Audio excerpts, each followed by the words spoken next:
Question number 17. MSP Bros, Chennai, running an industrial undertaking, were ordered by City Corporation Chennai to shift their unit from the urban area of Chennai. They shifted their concern during the 23-24. In the process, sold some of these assets whose details are given below. तो भाई ये एक industrial undertaking चला रहे थे, तो चेन्नई की जो सिटी कॉरपोरेशन था इन्होंने एमएसपी ब्रोस कंपनी को कहा कि अपनी यूनिट को शिफ्ट कर लीजिए, ठीक है। और ये सारे डिटेल्स हमको दे रखे हैं, तो एक एक करके देखते हैं। पहले प्लांट एंड मशीनरी पे आ जाओ। तो देखो असेट जो था प्लांट एंड मशीनरी खरीदा कब गया था 1999 में, सोल्ड कब किया गया 23-24 में, ठीक है। अभी तक तो ये लग रहा है कि लग क्या रहा है भाई 24 महीने से ज्यादा एसेट है, तो ये लॉन्ग टर्म कैपिटल एसेट होना चाहिए था, इंडेक्सिंग निकलना चाहिए था। लेकिन यहां पढ़ो सेल प्रोसीड बेचा कितने का गया है 10 लाख रुपए का। कॉस्ट ऑफ एक्विजिशन खरीदा कितने का गया है 6 लाख रुपए का। उससे ऊपर पढ़ो क्या लिखा है, written down value on 1 April 2023 cost under section 50 subsection 2 4,40,000। Note कर लो ये बात जो बताने जा रहा हूं। जब भी क्वेश्चन में कॉस्ट ऑफ परचेज और रिटन डाउन वैल्यू दोनों दे रखा हो तो आप रिटन डाउन वैल्यू को प्रेफरेंस दोगे, ठीक है। और जब रिटन डाउन वैल्यू दे दिया आपको तो भले ही वो लॉन्ग टर्म कैपिटल एसेट है, लेकिन आपको इंडेक्सिंग निकालने की जरूरत नहीं है, सीधे आप सेल्स में से रिटन डाउन वैल्यू लेस कर दोगे। समझ में आ गया इतनी बात, आगे बढ़ते हैं। कॉस्ट ऑफ ये जो लिखा हुआ है ना, ये तीनों का एक साथ बताऊंगा, ये चौथी वाली लाइन छोड़ दो। अब आ जाओ इसमें लैंड में, खरीदी कब गई 2001 में, बेची कब गई 23-24 में, ठीक है, यानी कि ये लॉन्ग टर्म कैपिटल एसेट है। आगे पढ़ते हैं। सेल प्रोसीड बेची कितने की गई 12 लाख रुपए की, खरीदी कितने की गई थी 3 लाख रुपए की। क्या रिटन डाउन वैल्यू दे रखा है, नहीं दे रखा है। जब रिटन डाउन वैल्यू नहीं दे रखा है और ये 24 महीने से ज्यादा एसेट था इनके पास, तो इसको हम लॉन्ग टर्म कैपिटल एसेट की तरह ट्रीट करके इसमें इंडेक्सिंग भी निकालेंगे, ठीक है। समझ में आ गया। अब आते हैं बिल्डिंग पे। खरीदी कब गई 1999 में, बेची कब गई 23-24 में, है तो लॉन्ग टर्म कैपिटल एसेट। लेकिन पढ़ते हैं यहाँ पे पहले, बेची कितने की गई 12 लाख रुपए की, खरीदी कितने की गई थी 10 लाख रुपए की। उससे ऊपर पढ़ो क्या लिखा है, written down value on 1 April 2023 कितनी थी 7,32,500। अभी हमने पढ़ा जब भी क्वेश्चन में रिटन डाउन वैल्यू और कॉस्ट ऑफ एक्विजिशन दोनों दे रखा हो तो आप रिटन डाउन वैल्यू को प्रेफरेंस दोगे, इसको सीधे सीधे लेस कर दोगे। भले ही वो लॉन्ग टर्म कैपिटल एसेट है, लेकिन अगर रिटन डाउन वैल्यू लेस कर रहे हो तो इंडेक्सिंग निकालने की कोई जरूरत नहीं है, ठीक। अब जो मैंने चौथी वाली लाइन छुड़वाई थी, अब एक साथ समझाता हूं, पढ़ो इसको। Cost of new asset purchase during December 2023 due to shifting, मतलब कि यहां पे आपने ऊपर पढ़ा कि भाई जो सिटी कॉरपोरेशन थी चेन्नई की, उन्होंने इस कंपनी को कहा कि भाई आप अपना जो ये इंडस्ट्री है ना इसे शिफ्ट कर लो। तो जब इन्होंने शिफ्ट किया होगा तो कुछ नया परचेज भी किया होगा, तो यहां वही कह रहा है शिफ्टिंग की वजह से प्लांट एंड मशीनरी खरीदी गई है 8 लाख रुपए की, लैंड खरीदी गई है 4 लाख रुपए की, बिल्डिंग खरीदी गई है 5 लाख रुपए की। अब मैं आपसे स्टार्टिंग के वीडियो से कह रहा हूं कि आप ये वाला टेबल रट लो। ये वाला टेबल जहां आपने रटा कैपिटल गेन्स का आधा से ज्यादा मतलब प्रॉब्लम आपका, मेन प्रॉब्लम आपका सॉल्व हो गया। जैसे ही यहाँ पे आपने शिफ्टिंग वाली बात पढ़ी तो तुरंत आपके माइंड में आना चाहिए कि यार 54G में था, पढ़ो सेल्स में क्या था 54G में, प्लांट एंड मशीनरी और land and building used for industry in urban area. ध्यान रखना 54G कहता है कि सोल्ड किस चीज का होना चाहिए, प्लांट एंड मशीनरी का या फिर लैंड एंड बिल्डिंग का। किस चीज के लिए वो ये सब यूज होने चाहिए, इंडस्ट्री के लिए। कहां पे, अर्बन एरिया में, ठीक। तो यहां देखो ये चेन्नई में था, चेन्नई यानी कि अर्बन एरिया में था, ठीक है। सोल्ड हुआ है ये सब, तो फिर ये तो ठीक है। अब परचेज वाला भी तो चेक कर लें। परचेज में 2 चीज लिखी गई है, 2 शर्त हैं, या तो वो ये सब बेच के रूरल एरिया में यही सेम चीज खरीद लें, मतलब इंडस्ट्री खरीदें, प्लांट एंड मशीनरी खरीद लें इंडस्ट्री के लिए, या लैंड एंड बिल्डिंग खरीद लें इंडस्ट्री के लिए, या फिर मीटिंग एक्सपेंसेस ऑफ शिफ्टिंग। तो यहां पे पहला वाला कंडीशन तो नहीं फुलफिल हो रहा, लेकिन ये वाला हो रहा है, मीटिंग एक्सपेंसेस ऑफ शिफ्टिंग। तो इन्होंने प्लांट एंड मशीनरी, लैंड और बिल्डिंग को अर्बन एरिया में सोल्ड करके, उसके बाद जो शिफ्टिंग एक्सपेंसेस था, भाई शिफ्ट करने के लिए ही खरीदा था ना वहां पे सब कुछ, तो वो एक तरीके से एक्सपेंसेस ऑफ शिफ्टिंग है, तो 54G में डिडक्शन मिलेगा इन तीनों का, ठीक है। आगे आते हैं, हमको टैक्सेबल कैपिटल गेन्स कैलकुलेट करना है और कॉस्ट इन्फ्लेशन इंडेक्स दे रखा है 2001-2 का 100 और 23-24 का 348। और हमने ये भी पढ़ा था कि जब भी कोई भी असेट 2001 के पहले खरीदा गया है तो उसमें 2001-2 का ही इंडेक्सिंग लगता है। ठीक, सॉल्यूशन देखते हैं 17 का। सबसे पहले फॉर्मेट बना लो, computation of taxable capital gains।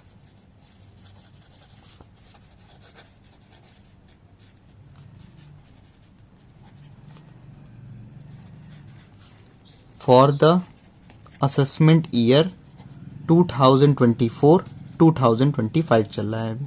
ठीक है, एक एक करके हम देखते हैं। तो सबसे पहले यहां लिख लो प्लांट एंड मशीनरी। ठीक, सेल्स प्राइस कितनी है इसमें?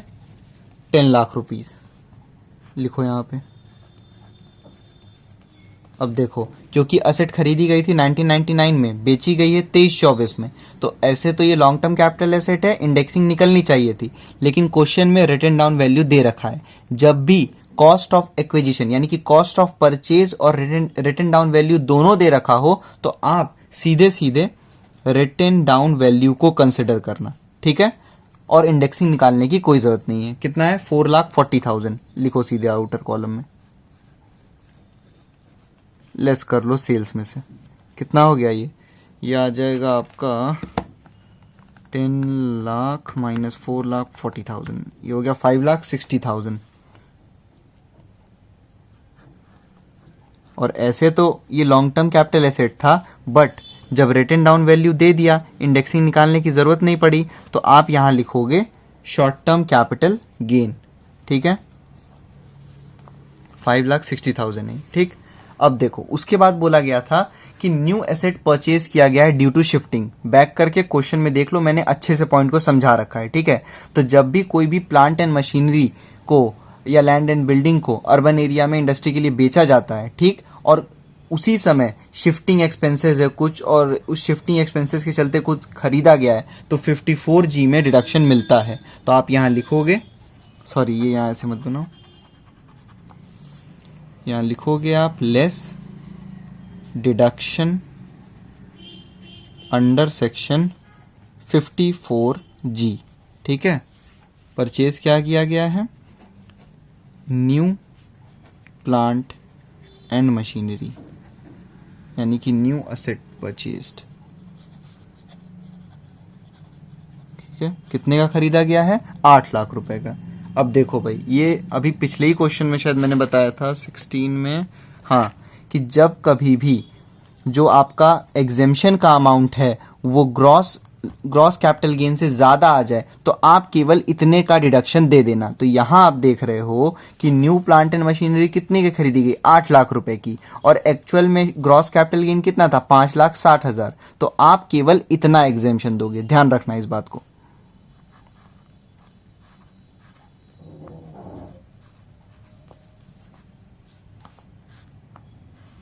ठीक है, यहां लिख दो नील।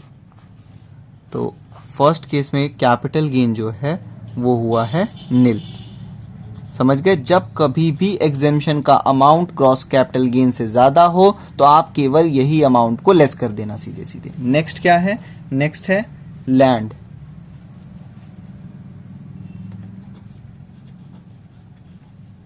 तो लैंड कितने की खरीदी गई है? 12 लाख रुपए की। सीधे आउटर कॉलम में लिखो 12 लाख रुपीस। ठीक, अब खरीदी गई थी 2001 में, बेची कब गई है? 2023-24 में।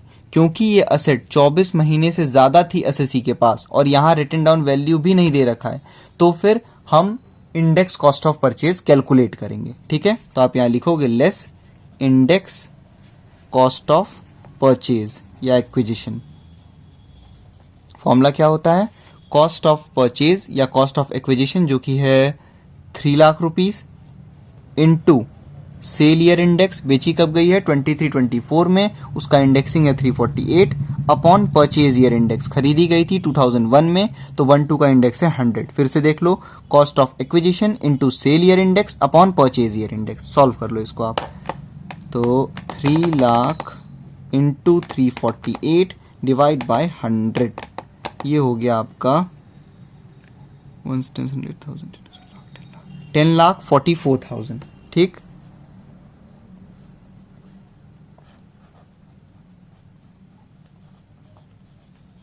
इसको लेस करो आप सेल्स में से, यानी कि 12 लाख, ये हो गया 1,56,000, 1,56,000, ठीक है। ये क्या आ गया, ये आ गया भाई लॉन्ग टर्म कैपिटल गेन, क्योंकि यहाँ पे रिटन डाउन वैल्यू नहीं था और ये एसेट 24 महीने से ज्यादा था इनके पास, हमने इंडेक्सिंग निकाला तो इसलिए ये लॉन्ग टर्म कैपिटल गेन हो गया, ठीक है। अब इसमें भी सेम वही चीज लिखी हुई है कि cost of new asset purchased due to shifting, तो जब कभी भी लैंड को अर्बन एरिया में जो लैंड इंडस्ट्री के लिए यूज हो रही थी उसको बेचा गया है और कुछ शिफ्टिंग एक्सपेंसेस के लिए खरीदा गया है, तो 54G में डिडक्शन मिलता है। तो आप यहां लिखो less deduction under section 54G, क्या खरीदा गया है यहाँ पे, तो या तो लिख लो न्यू एसेट परचेज या तो लिख लो न्यू लैंड परचेज्ड, ठीक है। कितने का खरीदा गया है, 4 लाख रुपए का। तो फिर से आप इस बात को ध्यान दो, यहाँ पे मैंने अभी बताया ऊपर भी कि जब कभी भी एग्जेम्पशन का अमाउंट ग्रॉस कैपिटल गेन से ज्यादा आए तो आप केवल इसी अमाउंट को, जो ग्रॉस कैपिटल गेन है, इसी को पूरा पूरा लेस कर दोगे। तो आप चेक करो कि यहाँ पे लैंड जो खरीदी गई है वो 4 लाख रुपए की है, तो ये ज्यादा है इससे, तो आप यहाँ लिखो 1,56,000 और इसको लेस कर लो आप, ठीक है। मतलब कि लैंड के केस में भी कैपिटल गेन जो है आपका वो हो गया नील, ठीक है। लास्ट बचा हुआ है बिल्डिंग।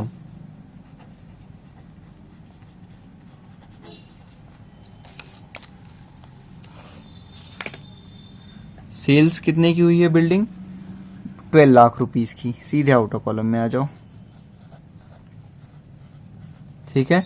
अब देखो खरीदी गई थी 1999 में, बेची गई है 23-24 में, ये तो लॉन्ग टर्म कैपिटल एसेट था, इंडेक्सिंग निकलना चाहिए, लेकिन आप देख रहे हो क्वेश्चन में रिटन डाउन वैल्यू और कॉस्ट ऑफ एक्विजिशन दोनों दे रखा है। जब भी दोनों दे रखा हो तो आप रिटन डाउन वैल्यू को प्रेफरेंस दोगे, सीधे सीधे लेस कर देना। लिखो रिटन डाउन वैल्यू कितने की है, मतलब रिटन डाउन वैल्यू 7,32,500, और जब रिटन डाउन वैल्यू लेस करते हो तो भले ही वो लॉन्ग टर्म कैपिटल एसेट था, लेकिन आप लिखोगे कि वो शॉर्ट टर्म कैपिटल गेन हुआ है, ठीक है। तो 12 लाख माइनस 7,32,500, ये हो गया 4,67,500, ठीक है।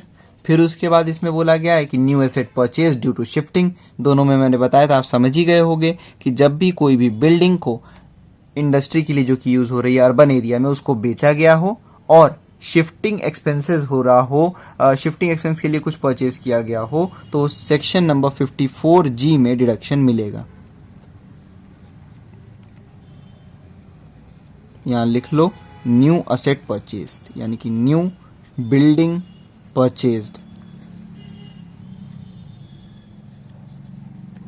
कितने खरीदी गई है, 5 लाख रुपए की। अब फिर वही बात हो गई, जब कभी भी एग्जेम्पशन का अमाउंट ग्रॉस कैपिटल गेन से ज्यादा है तो आप सिर्फ ये जो ग्रॉस कैपिटल गेन है इसी को लेस कर दो। तो क्योंकि यहाँ पे 5 लाख रुपए है न्यू बिल्डिंग परचेज और ये देख रहे हो आप कम है, तो इसी को लेस कर दो। तो लिखो 4,67,500 और इसको लेस कर दो, ये हो गया नील, ठीक है। ये हो गया आपका कैपिटल गेन्स, ठीक है। तीनों के केस में नील आ गया।